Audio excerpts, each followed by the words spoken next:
तो हेलो दोस्तों, कैसे हैं आप लोग? उम्मीद करते हैं बढ़िया होंगे और अपनी पढ़ाई को बहुत ही ज़बरदस्त तरीके से कर रहे होंगे।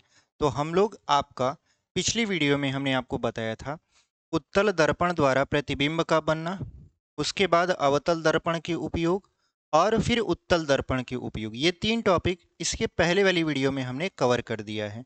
तो आज हम लोग पढ़ेंगे आपका 3 से 4 टॉपिक, ठीक है? वो 3 से 4 टॉपिक आपके क्या रहने वाले हैं? तो सबसे पहले आज हम लोग समझेंगे चिन्ह परिपाटी, फिर समझेंगे वक्रता त्रिज्या और मुख्य फोकस के बीच क्या संबंध होता है, फिर हम लोग समझेंगे दर्पण सूत्र और लास्ट में रेखीय आवर्धन पढ़ते हुए इस चैप्टर को समाप्त कर देंगे। तो कोशिश करेंगे कि आज ये चैप्टर हमारा समाप्त हो जाए। तो अगर आप इस चैनल पर पहली बार आए हैं या पहली बार ये वीडियो देख रहे हैं तो हम आपको बता दें कि इस साल हम लोग क्लास 10th के स्टूडेंट्स को जो कि यूपी बोर्ड के हैं उनको मैथ और साइंस अपने चैनल पर पढ़ा रहे हैं शुरू से, जिसमें मैथ में हमने 2 पार्ट कंप्लीट करवा दिया है। मतलब वास्तविक संख्या आपका कंप्लीट हो चुका है और आपका बहुपद कंप्लीट हो चुका है। और साइंस में पहला पार्ट फिजिक्स पढ़ा रहे हैं, जिसमें हम लोग गोलीय दर्पण पूरी तरीके से ख़त्म करने वाले हैं। आज ये चैप्टर ख़त्म हो जाएगा, ठीक है? तो इस तरीके से हम लोग आपका मैथ और साइंस कंप्लीट करवा रहे हैं। तो अगर आपको वीडियो पसंद आएगी तो वीडियो को आप ज़रूर लाइक कर दीजिएगा, अपने दोस्तों तक भी इसे शेयर कर दीजिएगा और चैनल पर नए हैं तो सब्सक्राइब कर लीजिएगा, ठीक है? तो चलिए आज का जो टॉपिक होता है सबसे पहले उसका थोड़ा सा इंट्रोडक्शन हम लोग मतलब ले लेते हैं। तो आज जो पहला टॉपिक है आपका वो है चिन्ह परिपाटी। चिन्ह परिपाटी देखिए, अगर आप लेंस का या दर्पण का सवाल लगाते हैं तो उसके लिए आपको चिन्ह परिपाटी पता होना जरूरी है। अगर आप चिन्ह परिपाटी नहीं पता कर पाते हो तो आपका सवाल 100% श्योर है कि गलत होगा। बोर्ड पेपर में लोग यही करके आते हैं, सवाल दिया रहेगा, उनको पता रहेगा कि हाँ इसको ये बोलते हैं, इसको ये बोलते हैं, चिन्ह क्या लगेगा वही नहीं पता, तो उत्तर गलत आ जाता है। तो आज हम लोग इसी जो आपका गलत होता है उसी को हम लोग सही करेंगे या सुधारेंगे, ठीक है? तो चलिए सबसे पहले चित्र बना लेते हैं, उसके बाद फिर हम आपको समझाते हैं, ठीक है? यहाँ पर ये हम चित्र बना लिए। ये कौन सा दर्पण है आप कमेंट करके बता दीजिएगा।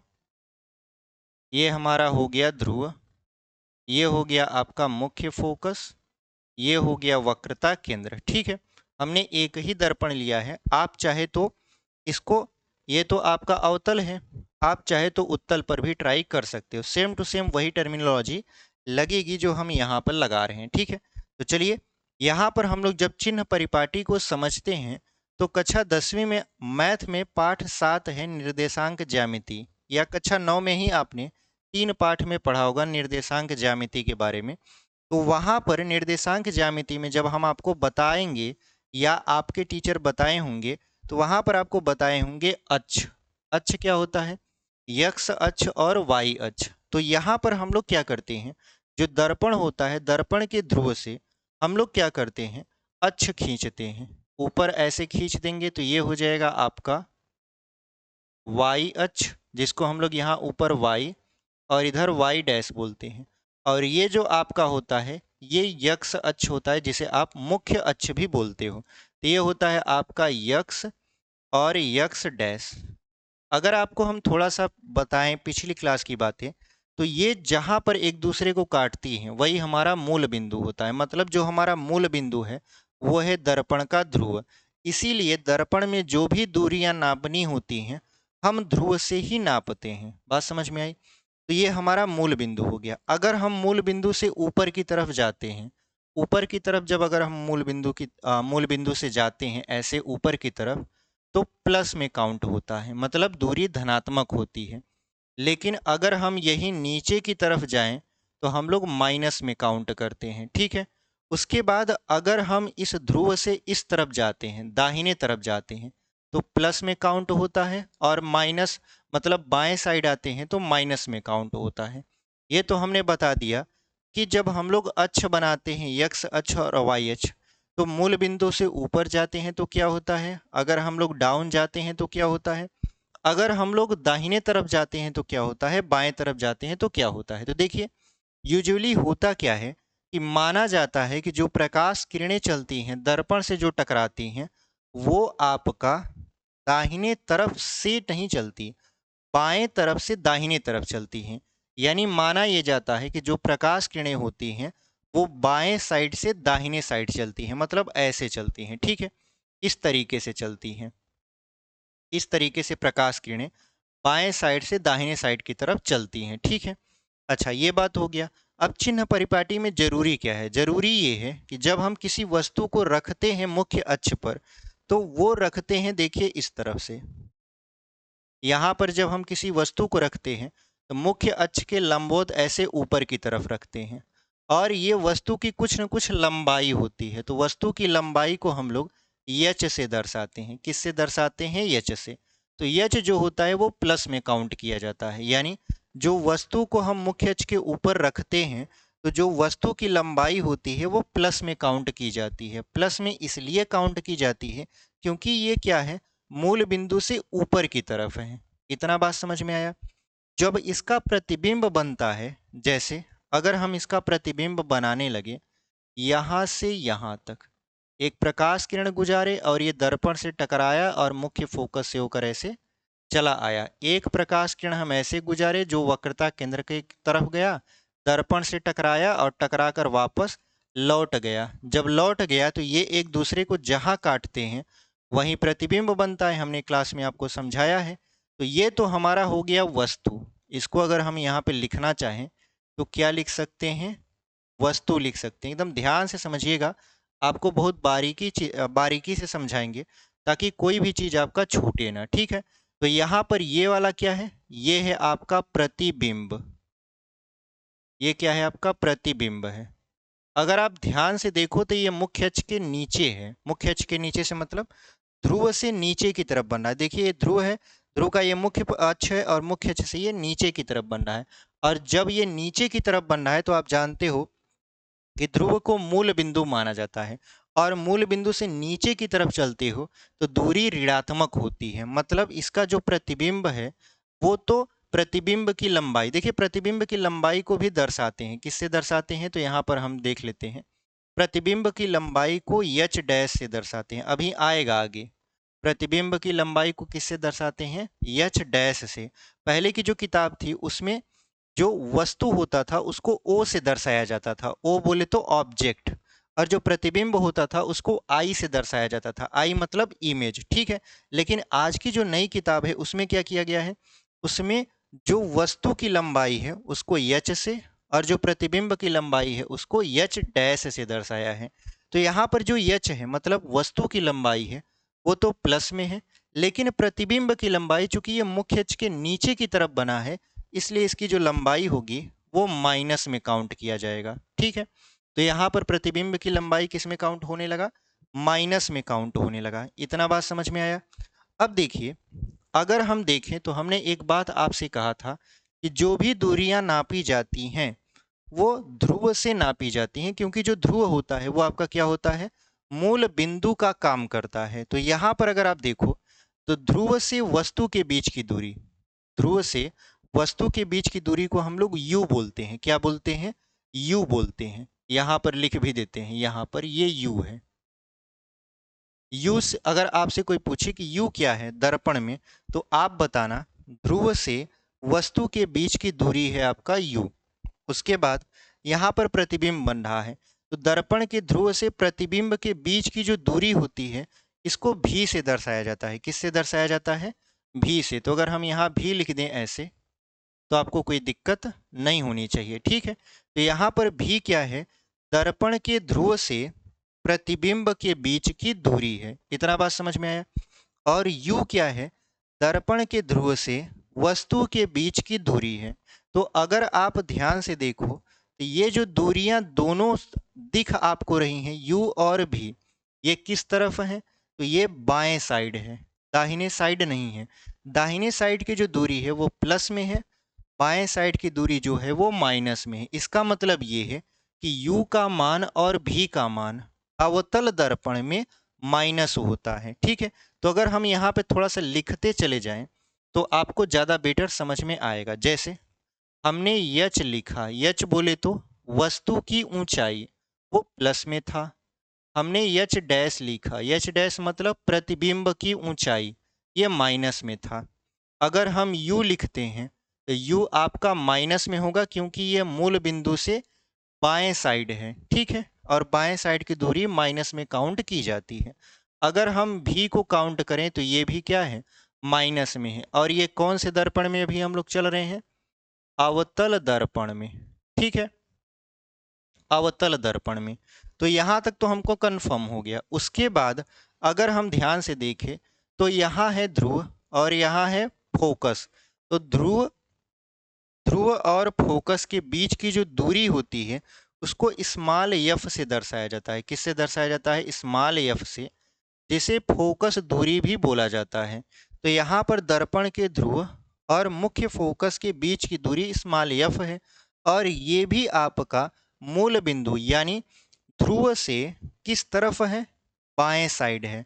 तो बाएं साइड का जो दूरी होता है वो माइनस में काउंट किया जाता है।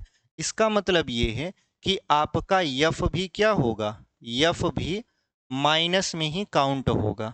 बात समझ में आई, यफ भी किस में काउंट होगा, माइनस में।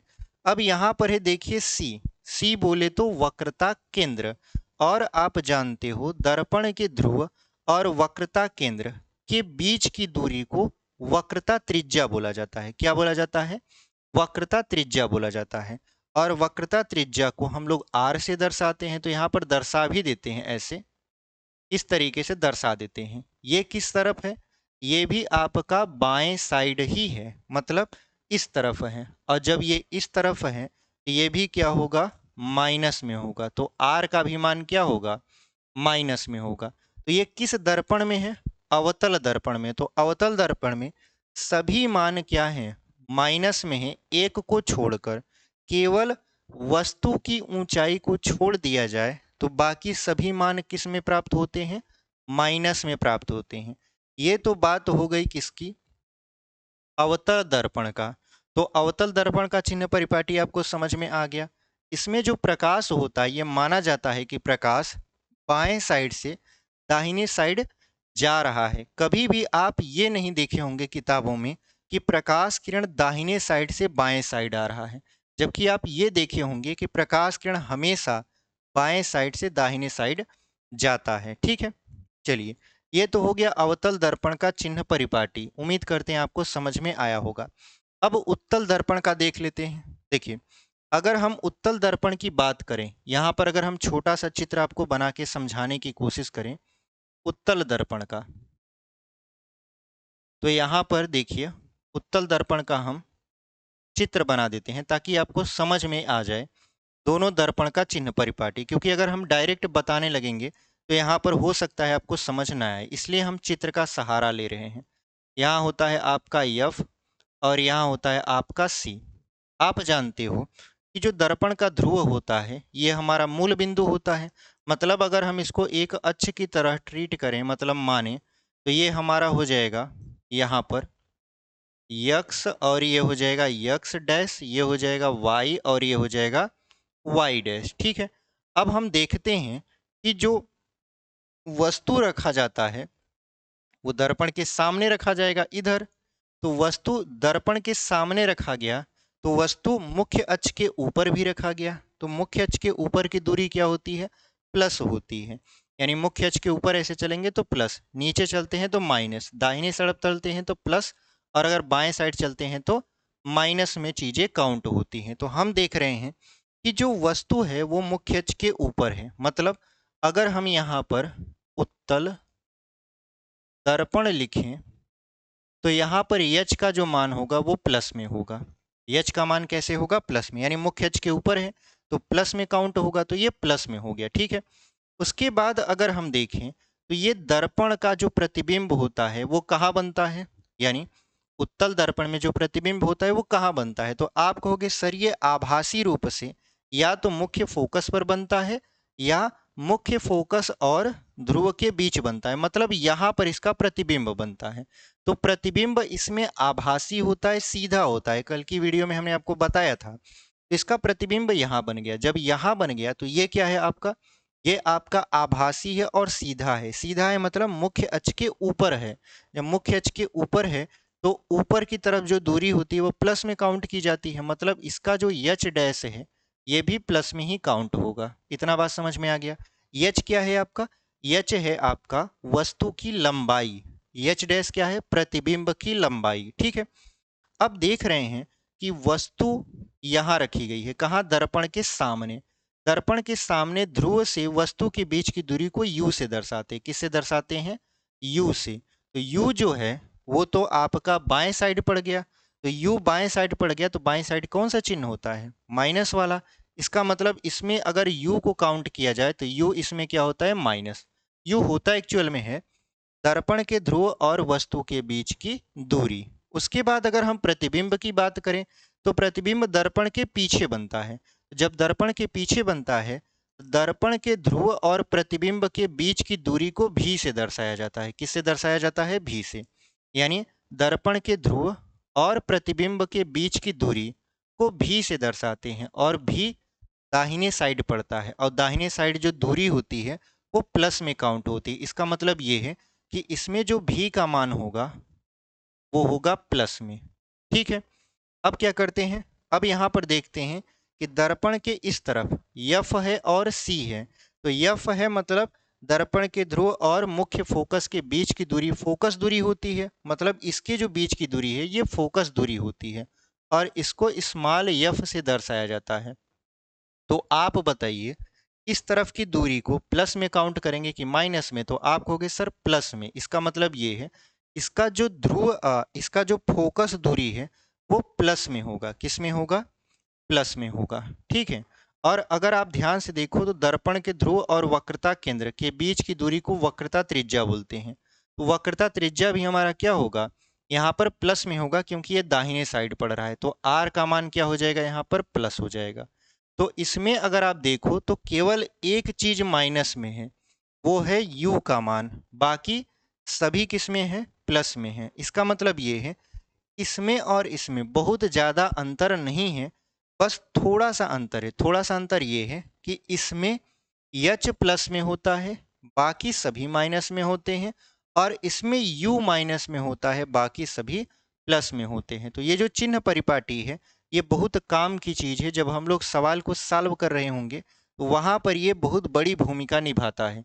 ये बताता है कि वस्तु का जो प्रतिबिंब है वो वास्तविक होगा कि उल्टा होगा कि सीधा होगा, सारी जानकारी ये बताता है। ठीक है।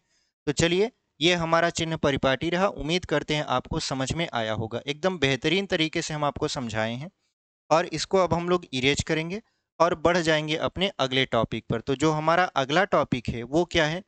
वक्रता त्रिज्या तथा मुख्य फोकस के बीच क्या संबंध होता है। तो हम लोग अगले टॉपिक को इसको इरेज करके आपको समझाएंगे। तो चलिए इसको मिटा देते हैं। ठीक है, इसको हम लोग मिटा देंगे।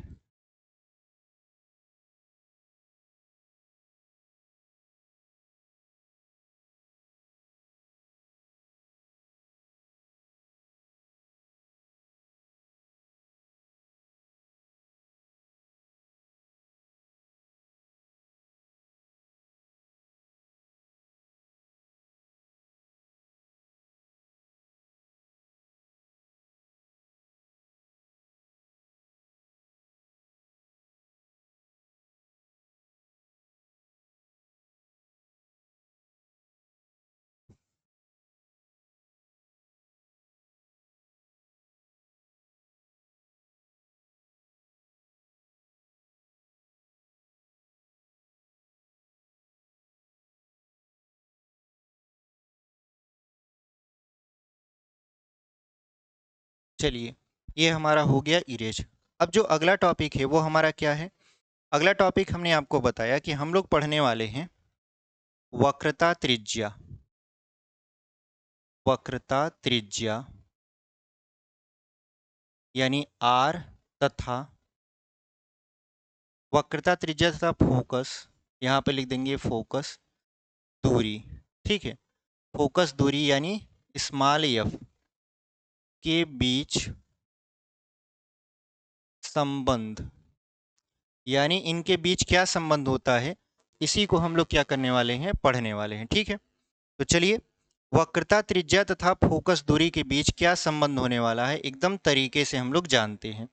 तो यहाँ पर देखिए, पहले की जो किताब था उसमें सिद्ध करवाया जाता था कि वक्रता त्रिज्या और फोकस दूरी के बीच क्या संबंध होता है, लेकिन जो आज की किताब है उसमें केवल फार्मूला लिखना होता है आपको, ठीक है। तो यहाँ पर देखिए जो वक्रता त्रिज्या होती है r, फोकस दूरी का दोगुना होता है। वक्रता त्रिज्या क्या होता है? फोकस दूरी का दोगुना होता है, या जो फोकस दूरी होता है वो वक्रता त्रिज्या का आधी होती है, ठीक है। तो यही संबंध होता है इसमें। आप कहोगे सर ये तो बहुत छोटा है, एकदम छोटा है, और इससे हर साल प्रश्न पूछता ही है। इस जो फार्मूला है इससे हर साल बहुविकल्पी में आपसे प्रश्न पूछेगा ही पूछेगा, फिक्स है। तो r बराबर आप याद रखेंगे 2f, या ऐसे याद रखेंगे वक्रता त्रिज्या फोकस दूरी का दोगुना होता है। वक्रता त्रिज्या फोकस दूरी का दोगुना होता है, या फोकस दूरी वक्रता त्रिज्या की आधी होती है, ठीक है।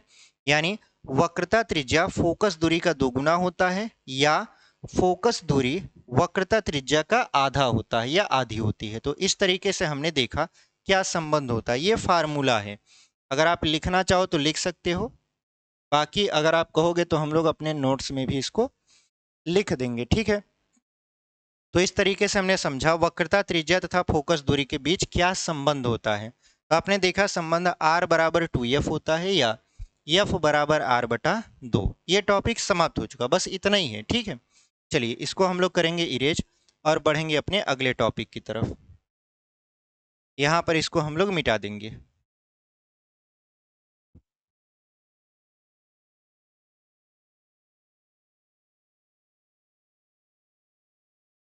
देखिए जो हमारा अगला टॉपिक है वो है आपका दर्पण सूत्र। कौन सा टॉपिक है आपका अगला? दर्पण सूत्र, ठीक है।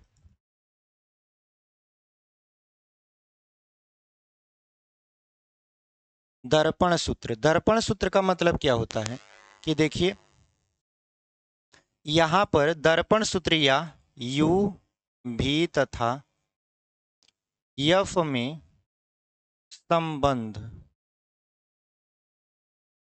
u भी तथा f में संबंध, इसको दर्पण सूत्र भी बोलते हैं। तो देखिए इसका जो फार्मूला होता है, आपको पता है कि u क्या है, v क्या है, f क्या है, हमने चिन्ह परिपाटी में ही आपको बता दिया था। तो ये जो फार्मूला होता है वो ये होता है कि 1/f बराबर 1/v प्लस 1/u। 1/f बराबर क्या होता है? 1/v प्लस 1/u होता है। ये पहले सिद्ध करने के लिए आता था, जैसे हम लोग जब एग्जाम दिए थे तो उस साल हमने इसको सिद्ध किया था, बोर्ड पेपर में आया था, लगभग 2 पन्ने में हमने इसको बहुत ही बेहतरीन तरीके से सिद्ध किया था। लेकिन आज की जो किताबें हैं उसमें ये काट दिया है, मतलब सिद्ध करने का ऑप्शन ही खत्म कर दिया कि आपको सिद्ध नहीं करना है। ये बहुत बड़ा होता था, अगर हम आपको सिद्ध करवाने के लिए यहाँ पर बैठ जाएंगे तो कम से कम 2 बार बोर्ड को हमको मिटाना पड़ेगा, तब जाकर ये आपका आएगा प्रॉपर तरीके से चित्र बना के, एकदम थ्योरी बाय थ्योरी लिखकर, तब हम सिद्ध करवाएंगे, ठीक है। हालांकि चैप्टर से काट दिया है, इस वजह से हम लोग केवल और केवल इसका फार्मूला याद करेंगे। इससे जो बच्चों के ऊपर बर्डन था, जो याद करने का या जो सिद्ध करने का एकदम वो होता था कि नहीं इसको सिद्ध करना है, क्योंकि ये 6 नंबर में आते थे, ठीक है, 1% का काम ये करता था। तो 6 नंबर में क्वेश्चन आते थे, तो इसको याद करना, जिन बच्चों को मतलब सिद्ध करना नहीं आ रहा है वो लोग क्या करते थे, स्टेप बाय स्टेप उसको याद करने की कोशिश करते थे, बड़ा मुश्किल होता था। लेकिन जो प्रैक्टिस करता था उसको बहुत ही बेहतरीन लगता था। हम लोग 3-4 बार प्रैक्टिस किए थे, एकदम बेहतरीन तरीके से आ गया था। इसको बोलते हैं दर्पण सूत्र या यू भी तथा एफ में संबंध। अब आपको यू भी एफ तो पता है, क्या पता है? यू जो होता है वो क्या है? दर्पण के ध्रुव से वस्तु के बीच की दूरी है। भी क्या है? दर्पण के ध्रुव से प्रतिबिंब के बीच की दूरी है। यफ क्या है? फोकस दूरी है। अब चाहे ये आपका अवतल दर्पण हो चाहे ये उत्तल दर्पण हो, दोनों में यही फार्मूला लगेगा। फर्क सिर्फ इतना है कौन सा प्लस होगा टर्म, कौन सा माइनस होगा। जैसे चिन्ह परिपाटी में हमने समझाया यफ कब प्लस लेना है कब माइनस लेना है, यू का मान कब प्लस होगा कब माइनस में होगा, ये सारी चीज़ों को जब हम लोग सवाल लगाएंगे तो वहाँ पे समझाते हुए आपको आगे बढ़ जाएंगे। तो ये आपका दर्पण सूत्र है। 3 टॉपिक हमारा क्या हो चुका? समाप्त हो चुका। चिन्ह परिपाटी समाप्त हो चुका, उसके बाद वक्रता केंद्र, वक्रता त्रिज्या तथा मुख्य फोकस के बीच क्या संबंध होता है या फोकस दूरी के बीच क्या संबंध होता है, ये हमने समाप्त कर दिया। दर्पण सूत्र, दर्पण सूत्र क्या होता है? 1/f बराबर 1/v प्लस 1/u। बस आपको याद करना है। आपको किस तरह, आप सिद्ध नहीं करवा रहे हो, सिद्ध नहीं करवाएंगे इस वजह से क्योंकि आपके सिलेबस का हिस्सा वो अब नहीं है, पहले हुआ करता था। केवल आपको दर्पण सूत्र याद रख लेना है बस, ठीक है। पहले ये जो हम लिखे थे r बराबर 2f या f बराबर r/2, इसको भी सिद्ध करवाया जाता था, हम लोग सिद्ध किए हैं अपने ज़माने में। लेकिन आप लोगों के ज़माने में ये सारी चीज़ें खत्म हो चुकी हैं, तो इसलिए आप लोगों को टेंशन नहीं लेना है, बल्कि खुश होना है कि हाँ, केवल हमको फार्मूला बस याद करना है। नहीं तो फार्मूला भी याद करना होता था, सिद्ध भी करना होता था। तो चलिए इसको हम लोग करेंगे इरेज और बढ़ेंगे अपने अगले टॉपिक की तरफ। अगला जो हमारा टॉपिक रहने वाला है बहुत ही इंटरेस्टिंग है और उससे तो भर भर के क्वेश्चन पूछता है। उससे क्वेश्चन बहुविकल्पी में ऐसा घुमा फिरा के पूछता है कि लोग कंफ्यूज हो जाते हैं कि इसका उत्तर दें तो दे क्या। लेकिन हम लोग कंफ्यूज नहीं होंगे क्योंकि हम लोग हर एक टॉपिक को पढ़ाते हुए चल रहे हैं आपको, ठीक है। अगला जो है वो है रेखीय आवर्धन, सबसे इंपॉर्टेंट टॉपिक रेखीय आवर्धन। इससे अगर एक क्वेश्चन घुमा के पूछ लेगा तो आधे जो विद्यार्थी हैं उसका जवाब ही नहीं दे पाएंगे, ठीक है। ऐसा ऐसा क्वेश्चन पूछता है। हालांकि जब हम लोग क्वेश्चन लेकर आएंगे, ऐसा क्वेश्चन एक आध दो लेकर आएंगे जिसको आप देखिए तो आपको समझ में आएगा कि क्वेश्चन कैसे पूछ रहा है ये। देखिए रेखीय आवर्धन होता क्या है, सिंपल सा परिभाषा है, मुख्य अक्ष के लंबवत, मुख्य अक्ष के लंबवत प्रतिबिंब की लंबाई तथा वस्तु की लंबाई के अनुपात को रेखीय आवर्धन कहते हैं, ठीक है। यानी मुख्य अक्ष के लंबवत प्रतिबिंब की लंबाई जिसे आप एच डैश बोलते हो तथा वस्तु की लंबाई जिसे आप एच बोलते हो के अनुपात को रेखीय आवर्धन बोलते हैं। रेखीय आवर्धन को यम से दर्शाया जाता है। किससे दर्शाया जाता है? यम से। हम फिर से बोल देंगे अगर आप कहोगे तो। हमने क्या बोला? मुख्य अक्ष के लंबवत। अब आपको कैसे समझाएंगे? तो चित्र के माध्यम से हम आपको समझाते हैं। देखिए कैसे। मान लेते हैं कि ये हमारा कौन सा दर्पण है? अवतल दर्पण है, ठीक है। मान लेते हैं ये कौन सा दर्पण है? आपका अवतल दर्पण है। यहाँ ध्रुव है, यहाँ आपका मुख्य फोकस है और यहाँ पर है आपका वक्रता केंद्र। तो अगर आप अनंत और वक्रता केंद्र के बीच किसी वस्तु को रखते हो तो उसका जो प्रतिबिंब होता है वक्रता केंद्र और मुख्य फोकस के बीच बनता है। तो मुख्य अक्ष के लंबवत, देखिए मुख्य अक्ष है, इसको यक्स और यक्स डैश बोलते हैं। ये आपका मुख्य अक्ष है, मुख्य अक्ष। ध्यान से समझेंगे, आपको एकदम बेहतरीन तरीके से समझाएंगे हम। ये आपका मुख्य अक्ष है, ये आपका वस्तु है और ये उसका प्रतिबिंब है। तो यहाँ पर परिभाषा क्या बना रहा है? परिभाषा ये बना रहा है कि मुख्य अक्ष के लंबवत ऊपर की तरफ, यानी मुख्य अक्ष के लंबवत मतलब 90 डिग्री पर, मुख्य अक्ष के लंबवत प्रतिबिंब की लंबाई, इसको हम लोग किससे दर्शाते हैं? यच से। और इसको किससे दर्शाते हैं? यच डैश से। तो क्या बोल रहा है? मुख्य अक्ष के लंबवत प्रतिबिंब की लंबाई तथा वस्तु की लंबाई के अनुपात को रेखीय आवर्धन कहते हैं। प्रतिबिंब की लंबाई तथा वस्तु की लंबाई के अनुपात को रेखीय आवर्धन कहते हैं। रेखीय आवर्धन को यम से दर्शाया जाता है। किससे दर्शाया जाता है? यम से। तो यम बराबर फार्मूला निकल कर आता है यच डैश बटा यच, जहाँ जो ये यच डैश है ये प्रतिबिंब की लंबाई है और जो ये यच है ये वस्तु की लंबाई है। यहाँ पर ये आपका वस्तु है और ये आपका प्रतिबिंब है, ठीक है। ये हो गया रेखीय आवर्धन। रेखीय आवर्धन का कोई मात्रक नहीं होता, इस वजह से इसको हम लोग केवल यम से दर्शाते हैं। आप कहोगे सर इसका मात्रक क्यों नहीं होता? देखिए जब दो समान राशियां अनुपात में होती हैं तो उनका कोई भी मात्रक नहीं होता, क्योंकि अनुपात में होने की वजह से उनके मात्रक आपस में कट जाते हैं। जैसे अगर हम यहाँ देखें तो ये हम लंबाई को नाप रहे हैं और लंबाई का मात्रक क्या होता है? लंबाई का मात्रक होता है मीटर। तो अगर हम प्रतिबिंब की लंबाई नापेंगे तो वो भी मीटर में और वस्तु की लंबाई नापेंगे वो भी मीटर में। तो मीटर से मीटर क्या हो जाएगा? खत्म हो जाएगा, जिसकी वजह से रेखीय आवर्धन का कोई मात्रक ही नहीं बचेगा। इसी वजह से रेखीय आवर्धन का कोई मात्रक नहीं होता, ठीक है। जब भी दो समान राशियां अनुपात में आती हैं तो उनका कोई मात्रक नहीं होता। तो आपको समझ में आया रेखीय आवर्धन क्या है? मुख्य अक्ष के लंबवत नापी गई प्रतिबिंब की लंबाई तथा वस्तु की लंबाई के अनुपात को रेखीय आवर्धन कहते हैं। इसको यम से दर्शाया जाता है और इसका कोई मात्रक नहीं होता। अब देखिए रेखीय आवर्धन का एक और फार्मूला होता है, क्योंकि आप जानते हो कि ये ध्रुव है और ये वस्तु है, इसके बीच की दूरी को हम लोग यू बोलते हैं और प्रतिबिंब और ध्रुव के बीच की दूरी को भी बोलते हैं। तो अगर हम देखें रेखीय आवर्धन का इस भी और यू से क्या संबंध होता है, तो देखिए यम बराबर फार्मूला एक और भी होता है, माइनस भी बटा यू। अगर आपको एच डैश बटा एच नहीं दिया है तो आप एक और फार्मूला जान लीजिए, यम बराबर होता है माइनस भी बटा के यू। ये आपका वस्तु की दूरी, यहाँ पर वस्तु की दूरी और प्रतिबिंब की दूरी के संबंध में यहाँ पर यम का मान दिया हुआ है। तो यम को अगर हम देखें तो ऐसे भी लिख सकते हैं, यम बराबर एच डैश बटा एच बराबर माइनस भी बटा यू, या अगर हम यम को हटा दें तो इन दोनों को लिखें तो ऐसे भी लिख सकते हैं, एच डैश बटा एच बराबर माइनस भी बटा यू। इसको भी पहले सिद्ध करवाया जाता था, लेकिन अब सिद्ध करवाया नहीं जाता, बस केवल फार्मूला आपको बता दिया जाता है कि आप ध्यान में रखे रहिए, क्योंकि ये फार्मूला आपके बहुत काम के होते हैं। इन्हीं फार्मूला की मदद से आप बहुविकल्पी क्वेश्चन 2 अथवा 4 नंबर के क्वेश्चन को आराम से कर पाते हो। कभी कभी तो डायरेक्ट क्वेश्चन पूछता है कि रेखीय आवर्धन किसे कहते हैं, स्पष्ट वर्णन कीजिए। तो रेखीय आवर्धन के बारे में आप जानते रहिए। मुख्य अक्ष के लंबवत नापी गई प्रतिबिंब की लंबाई तथा वस्तु की लंबाई के अनुपात को रेखीय आवर्धन कहते हैं।